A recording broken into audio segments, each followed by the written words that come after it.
Hi friends. இப்போ நம்ம இந்த மலையை தான் ஏற போகிறோம். இந்த மலைக்கு மேலே ஒரு கோயில் இருக்கு. அதை தான் இப்போ நம்ம பார்க்க போகிறோம் இந்த வீடியோவில். மேக்சிமம் மக்களுக்கு அருள்வாய் மொழினா தெரியும். அப்படி இல்லைன்னா நாகர்கோயில்ல இருந்து காவல் கிணறு போகக்கூடிய வழியில தான் இருக்கு இந்த அருள்வாய் மொழி. நீங்கள் கூகுள் மேப்பில் லொக்கேஷன் போட்டாலே வந்துடும் அருள்வாய் மொழின்னு. நீங்கள் நாகர்கோயில்ல இருந்து அருள்வாய் மொழிக்கு வரக்கூடிய ரோட்டில் இன்டர்லாக் கல் பதிச்சிருப்பாங்க. என்ன பதிச்சிருக்காங்க பாருங்க வீடியோவில். அந்த கல் பதிச்சிருக்கிறதுல இருந்து லெஃப்ட் சைடு திரும்ப தான் நம்மளுக்கு அந்த கோயில் போகக்கூடிய வழி. ஆப்போசிட்ல வந்து டிஎம்பி பேங்க் இருக்கும் இந்த ரோடோட ஆப்போசிட்ல.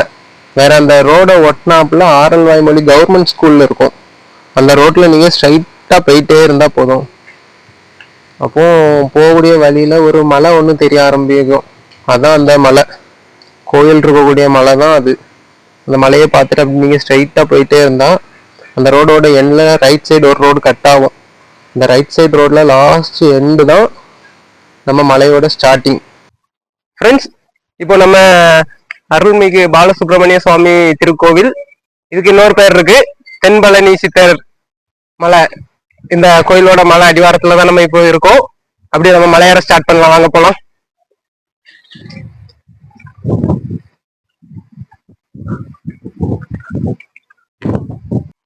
நம்ம இப்ப மலையேற ஸ்டார்ட் பண்ணதுல இருந்து கீழே ஒரு 2 ஸ்டெப் எடுத்து வச்ச உடனே கீழே ஒரு கோயில் இருக்கு பார்த்துடுங்க, சொர்ணமட சுவாமி கோயில். அதான் ஃபர்ஸ்ட் என்ட்ரன்ஸே அதான். அதுல சாமி கும்பிட்டுட்டு அப்படியே நம்ம மலையேற ஸ்டார்ட் பண்ணிடலாம். எல்லாரும் காலையில தரிசனம் முடிச்சுட்டு ரிட்டர்ன் வந்துட்டு இருக்காங்க. மேல இருந்து கீழே இறங்கிட்டா இருக்காங்க. நம்ம இப்பதான் மேலேயே போறோம்.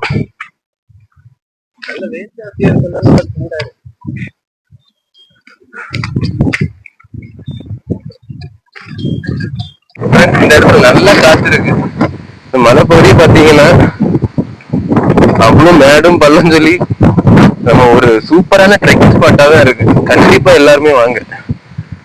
இந்த வீடியோல பார்த்தாலே தெரியும் உங்களுக்கு எப்படி இருக்கு.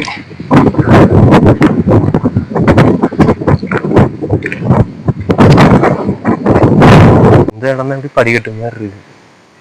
வேற எல்லா இடமும் மலை தான். அதென்ன ஆமா ஃப்ரெண்ட்ஸ், இங்க பாருங்க, வயசானவங்க, லேடிஸ் எல்லாருமே மலை ஏறாங்க. மாசத்துல ஒருக்கா நீங்க ஒரு நாள் ஆஃப்லைன் வாங்க, ட்ரெக்கிங்லாம் பண்ணுங்க ஃப்ரெண்ட்ஸ் கூட. வரமோ வேற லெவல்ல இருக்கும். வரமோ கண்டிப்பா தண்ணி எல்லாம் வாங்கிட்டு வந்துருங்க. நல்ல வெயில் ஜாஸ்தியா இருக்கு, தண்ணி இல்லாம ரொம்ப கஷ்டமா இருக்கும். ஆமா, கொஞ்சம் நல்ல மூச்சை கொஞ்சம் கஷ்டமா தான் இருக்கு மேல ஏறி வர்றதுக்கு. நீங்க கண்டிப்பா அப்படி ட்ரெக்கிங் பண்ணுங்க, உடம்புக்கும் நல்லா இருக்கும். வெயிலுக்கு முன்னாடி வந்துருங்க முடிஞ்ச அளவுக்கு. இந்த மலை மட்டும் இல்ல, வேற எங்கனாலும் உங்க ஊர்ல இருந்தாலும் மாசத்துல ஒருக்கா ஃப்ரெண்ட்ஸ் கூட ஆஃப்லைன் போய் ட்ரெக்கிங் பண்ணுங்க. ஃபுல்லாவே மொபைல் யூஸ் பண்ணிட்டே இருக்காதுங்க, நல்லா இருக்கும். ஃப்ரெண்ட்ஸ், இவ்வளவு நேரம் மலை ஏறி இப்ப கம்பியை பார்த்துருக்கு. கம்பியை பிடிச்சி இறங்கலாம், கம்பியை பிடிச்சி மலை ஏறலாம். அது ரொம்ப தூரம் இல்ல, ஒரு 10 மீட்டர் தான். கம்பி முடிஞ்சுது, கொஞ்சம் கஷ்டம் தான். நம்ம பிள்ளையார் சன்னதிக்கு வந்தாச்சு, வாங்க ஜாலியா இருக்கும். நாம இப்ப விநாயகர் சன்னதிக்கு வந்துட்டோம். இந்த இடத்துல பாத்தீங்கன்னா ஒரு ஆலமரம் இருக்கு. இந்த இடத்துல பாத்தீங்கன்னா நல்ல காத்தோட்டமா இருக்கு. ரெஸ்ட் எடுக்கலாம் சூப்பரா இருக்கும். சாமி விநாயகரை பார்த்தது மாதிரியே இருக்கும், நல்ல ரெஸ்ட் எடுத்தது மாதிரியே இருக்கும். அப்படியே அந்த விநாயகர் எங்க இருக்குன்னா, நம்ம மலையாடி ஸ்டார்ட் பண்ணதுல இருந்து ஒரு 800 மீட்டர்ல இருக்கும். 800 மீட்டர் கழிச்சு இப்படி ஒரு பிளேஸ் சூப்பரா இருக்கும். இந்த மலையில இருந்து பார்த்தா கன்னியாகுமரி மாவட்டம் ஃபுல்லா தெரியுங்க. நேரா பாருங்க, மேற்கு தொடர்ச்சி மலை இதான் எப்படி இருக்கு பாருங்க. அப்படி ஸ்ட்ரைட்டா பாருங்க, இதான் பொய்கை டேம். இது ஒரு ஹிட்டான பிளேஸ் தான். இந்த டேம் இருக்குது யாருக்குமே தெரியாது. கன்னியாகுமரி மாவட்டத்திலேயே பாதி வரைக்கும் தெரியாது இந்த டேம் இருக்குது. ஓடுறா ஓடுறா ஓடுறா. எப்படியோ மேல கோவில் கோபுரத்தை பார்த்தாச்சு. கொஞ்ச இடம் மட்டும்தான் அழகா சோளம் இருக்குண்ணே. ஃப்ரெண்ட்ஸ், நீங்க பாருங்க, ஊத்து இருக்கு. இது தண்ணி நார்மலாவே தான் இருக்கும், வத்தவே செய்யாது, எப்பவும் அப்படியே இருக்கும். குமரி மாவட்டத்துல மொத்த அழகு இந்த கோயில இருந்தே பாத்துடலாம். அப்படியா? பாத்துட்டியா? இங்க இருந்து பார்த்தா தெரியலையா உங்களுக்கு? தெரியும். கூடங்குளம் தெரியுவே. ஆமா, அடுத்த பக்கத்து டிஸ்ட்ரிக்டே தெரியுது.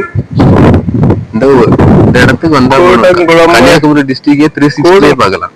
கூடங்குளம் தெரியும் நமக்கு இங்க இருந்து பார்த்தா. இல்ல வீடெல்லாம் பாருங்களேன், எல்லா வீடுமே தெரியுது. வீடு, குளம். நம்ம இங்க இருந்து பார்க்கும் போது 3 குளம் தெரியுது. இந்த ஒரு சைட்ல வந்து பாருங்க 3 குளம் தெரியுது. கண்டிப்பா. தென்னை மரம்,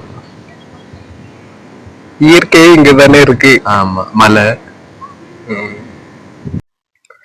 நாங்க இந்த கோயில்ல 1/2 hourல இந்த மலையை ஏறிட்டோம். நாங்க போகும்போது மேல கோயில்ல ஒரு 50 மக்கள் போல இருந்தாங்க. டைமுக்கு போனோம். நாங்க போனோம்னா கரெக்டா அபிஷேகமும் ஸ்டார்ட் ஆச்சு முருகருக்கு. அதையும் பார்த்தோம். வேற இந்த கோயிலோட ஓப்பனிங் க்ளோசிங் டைம் வந்து காலையில 6 மணில இருந்து சாயந்தரம் 5 மணி வரை. அதுவும் மாசத்துல ஒருக்காதான். தமிழுக்கு லாஸ்ட் ஃப்ரைடே மட்டும்தான் ஓப்பன்ல இருக்கும் இந்த கோயில்.